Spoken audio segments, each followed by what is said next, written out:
ଜୟ ଜଗନ୍ନାଥ। ଆମ ବ୍ରହ୍ମାଣ୍ଡରେ ଯାହା କିଛି ବି ଘଟିଥାଏ ଏମିତି ଖାଲିରେ କିଛି ଘଟିନଥାଏ। ଏହି କ୍ଷଣ, ଏହି ସମୟ ଆଉ ଏହି ଜାଗାରେ ଆପଣ ଏହି ଭିଡ଼ିଓ ପାଖରେ ପହଞ୍ଚିବାଟା ମଧ୍ୟ ଏକ ସଂକେତ ଅଟେ। ଏହା ଏକ ଡିଭାଇନ୍ ମେସେଜ ବା ବ୍ରହ୍ମାଣ୍ଡର ଏକ ସନ୍ଦେଶ ଅଟେ, ଯାହା କେବଳ ଆପଣଙ୍କ ପାଇଁ ହିଁ ପଠାଯାଇଛି। ବ୍ରହ୍ମାଣ୍ଡ ସବୁବେଳେ କହୁଥାଏ, କିନ୍ତୁ ଆମେ ତାହା ଶୁଣିବାରେ ଅକ୍ଷମ ଅଟୁ। ପ୍ରତ୍ୟେକ ସମୟରେ ସେ ଆମ ସହିତ କଥା ହୋଇଥାଏ, କିନ୍ତୁ ଆମେ ଆମ ଜୀବନର ସମସ୍ୟା ଭିତରେ ଏମିତି ଛନ୍ଦି ହୋଇଯାଉ ଯେ ଆମେ ତାର ଆବାଜକୁ ଶୁଣି ହିଁ ପାରୁନୁ। ଯେତେବେଳେ ଆମକୁ ଲାଗେ ଯେ ବର୍ତ୍ତମାନ ଆଉ କିଛି ବି ହେବାଟା ଅସମ୍ଭବ, ସେତେବେଳେ ହିଁ ଆରମ୍ଭ ହୋଇଥାଏ। ଯେତେବେଳେ ମଣିଷ ପୂରାପୂରି ଚେଷ୍ଟା କରିସାରିଥାଏ ହେଲେ ବି କିଛି ମଧ୍ୟ ପରିବର୍ତ୍ତନ ହୋଇନଥାଏ, ସେତେବେଳେ ହିଁ ପ୍ରକୃତ ଖେଳର ଆରମ୍ଭ ହୋଇଥାଏ। ଆପଣ ସବୁକିଛି କରିସାରିଛନ୍ତି, ପ୍ରାର୍ଥନା, ପରିଶ୍ରମ, ଲୁହ ଗଡ଼େଇବା ଆଉ ଲଢ଼ିବା, କିନ୍ତୁ କିଛି ମଧ୍ୟ ବଦଳିନି। ଆଉ ଏବେ ଆପଣ ଭାବୁଛନ୍ତି କ'ଣ ଏହା ମୋ କାହାଣୀର ଅନ୍ତ ଅଟେ? ନା, ବିଲକୁଲ ନୁହେଁ। କାରଣ ସଫଳତା ଭାଗ୍ୟର ସେହି ମୋଡ଼ରେ ଆସିଥାଏ ଯେଉଁଠି ମଣିଷ ନିଜକୁ ଛାଡ଼ିବା ପାଇଁ ଭାବିଥାଏ, କିନ୍ତୁ ବ୍ରହ୍ମାଣ୍ଡ ଆପଣଙ୍କୁ ଛାଡ଼ି ନଥାଏ। ସେ ଆପଣଙ୍କୁ ସିଧା ଭାବରେ କିଛି ବି କହିନଥାଏ। ସେ କହିଥାଏ ସଂକେତ ମାଧ୍ୟମରେ। ଯଦି ଆପଣ ସତରେ ପ୍ରସ୍ତୁତ ଅଛନ୍ତି, ତେବେ ସେହି ସଂକେତ ଏକ ଭିଡ଼ିଓ, ଏକ ଶବ୍ଦ ମାଧ୍ୟମରେ ମିଳିଥାଏ। ଆଉ ଏହି ଭିଡ଼ିଓ ଆପଣଙ୍କର ଅନ୍ତିମ ସଂକେତ ଅଟେ। ବ୍ରହ୍ମାଣ୍ଡ କହୁଛି, ଏବେ ବହୁତ ହୋଇଗଲା। ଏବେ ତୁମକୁ ତୁମ ଲକ୍ଷ୍ୟ ଦେଖାଇବାକୁ ପଡ଼ିବ। ସଫଳତାର ମାତ୍ର କିଛି ଦିନ ଆଗରୁ ଯାହା ହେଉଛି ତାହାକୁ ମନେ ରଖ। ସବୁକିଛି ଅଟକିବାରେ ଲାଗିବ, ମନ ଟଳମଳ ହେବ, ଲୋକମାନେ ଥଟ୍ଟା କରିବାକୁ ଲାଗିବେ, ସମସ୍ତେ ପରିହାସ କରିବାକୁ ଲାଗିବେ, ତୁମର ନିଜ ଉପରୁ ଭରସା ଉଠିବାକୁ ଲାଗିବ। ମାତ୍ର ସେହି ସମୟରେ ମୁଁ ଅଧିକ ସକ୍ରିୟ ହୋଇଯିବି, କାରଣ ଏହି ଯୁଦ୍ଧ ଏବେ ବାହାରର ନୁହେଁ, ଏବେ ଏହା ଭିତର ଲଢ଼େଇ ଅଟେ। ଯଦି ଆପଣଙ୍କ ସହ ମଧ୍ୟ ଏମିତି ଘଟୁଛି, ତେବେ ଜାଣିନିଅ ଏବେ ସଫଳତା ନିକଟରେ ଅଛି। ଆପଣଙ୍କର ସମ୍ପର୍କର ସୀମା ଛୋଟ ହୋଇଯାଇଛି, ଆପଣଙ୍କର ଏକାକୀପଣ ବଢ଼ିଯାଇଛି। ଲୋକଙ୍କ କଥା ଏବେ ଆପଣଙ୍କ ପାଇଁ କୌଣସି ମୂଲ୍ୟ ରଖୁନି। ଏବେ କମ୍ କହୁଛନ୍ତି ଆଉ ବହୁତ ଅନୁଭବ କରୁଛନ୍ତି।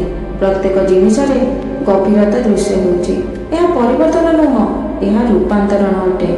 ବ୍ରହ୍ମାଣ୍ଡ ଆପଣଙ୍କୁ ସେହି ଫ୍ରିକ୍ୱେନ୍ସି ପାଖକୁ ଆଣୁଛି ଯେଉଁଠି ସଫଳତାର ଶକ୍ତି ଆପଣଙ୍କ ଜୀବନ ସହିତ ଯୋଡ଼ି ହୋଇଯିବ। ଆପଣଙ୍କ ପ୍ରାର୍ଥନାର ଉତ୍ତର ଆସିଗଲାଣି। ଆପଣ ବହୁତ ଥର ବ୍ରହ୍ମାଣ୍ଡକୁ ପ୍ରଶ୍ନ କରିଥିବେ ଯେ କେତେବେଳେ ମୋତେ ସଫଳତା ମିଳିବ, କେତେବେଳେ ମୋ ସୌଭାଗ୍ୟର ଦ୍ୱାର ଖୋଲିବ, ଆଉ କେତେବେଳେ ମୋ ଜୀବନ ବଦଳିବ।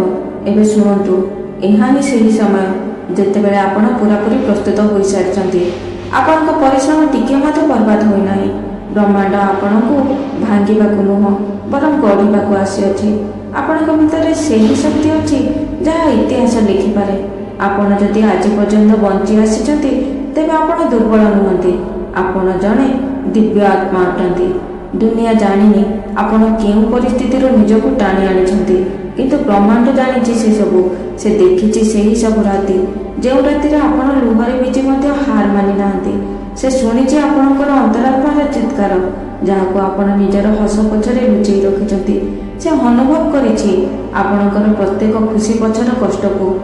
ଏବେ ସେହି କଷ୍ଟକୁ ଶକ୍ତି ବନେଇବାର ସମୟ ଆସିଯାଇଛି। ବାସ୍ କିଛି ପାଦ ବାକି ଅଛି। ହାର ମାନନ୍ତୁ ନାହିଁ। କିଛି ଲୋକ ସେହି ମୋଡ଼ରେ ହାର ମାନିଯାଆନ୍ତି ଯେଉଁଠି ତାଙ୍କ ବନ୍ଦ ଭାଗ୍ୟର ତାଲା ଖୋଲିବାକୁ ଥାଏ। କ'ଣ ଆପଣ ବି ସେମିତି କରିବାକୁ ଚାହୁଁଛନ୍ତି? ନା, ଆପଣ ସେହି ଆତ୍ମା ହେବାକୁ ଚାହୁଁଛନ୍ତି ଯିଏ ଥକିଯାଇ ମଧ୍ୟ ଅଟକିନି, ଯିଏ କାନ୍ଦି କାନ୍ଦି ମଧ୍ୟ ହିମ୍ମତ ଛାଡ଼ିନି, ଯିଏ ଝୁଣ୍ଟି ଝୁଣ୍ଟି ମଧ୍ୟ ସ୍ୱପ୍ନ ଦେଖିବା ଛାଡ଼ିନି। ବ୍ରହ୍ମାଣ୍ଡ ଆପଣଙ୍କ ପ୍ରତ୍ୟେକ ଶ୍ୱାସ ସହ ସାଙ୍ଗ ଦେଉଛି। ଖାଲି ଆପଣ ଚାଲୁଥାନ୍ତୁ। ପ୍ରତ୍ୟେକ ଦିନ ନିଜକୁ କୁହନ୍ତୁ, ମୁଁ ଜିତିବା ପାଇଁ ହିଁ ଜନ୍ମ ହୋଇଛି। ହାରିବା ଭାବନାକୁ ଖାଲି ଗୋଟିଏ ଭାବ ମାନି ନିଅନ୍ତୁ, ସତ ଜମାରୁ ଭାବନ୍ତୁନି।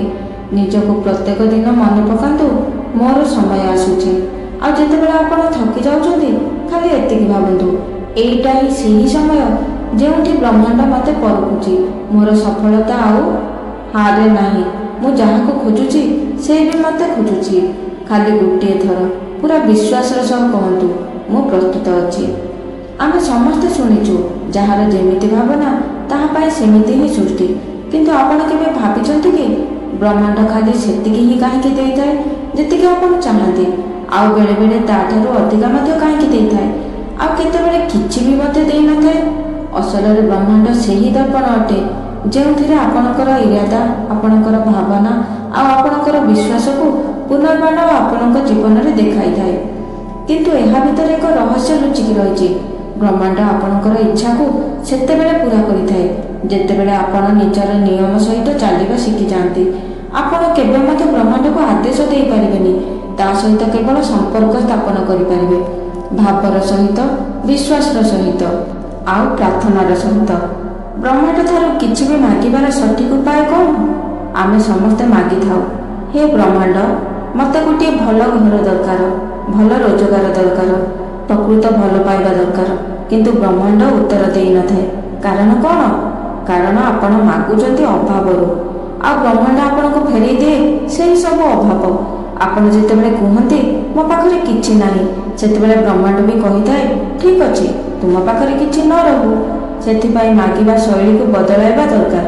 ବ୍ରହ୍ମାଣ୍ଡକୁ ଏମିତି କୁହନ୍ତୁ, ମୋର ଭରସା ଅଛି, ଯାହା ମୋର ତାହା ମୋ ପାଖକୁ ଆସୁଛି। ମୁଁ ପ୍ରସ୍ତୁତ ଅଛି ସ୍ୱୀକାର କରିବା ପାଇଁ। ମୁଁ ମୋର ଭାଗ୍ୟର ସବୁଠାରୁ ସୁନ୍ଦର ଚମତ୍କାରକୁ ଅନୁଭବ କରୁଅଛି। ଆଉ ସବୁ ଇଚ୍ଛା ପୂରା ହେବା ଆଗରୁ ବ୍ରହ୍ମାଣ୍ଡ ଦେଇଥାଏ 3ଟି ସଂକେତ।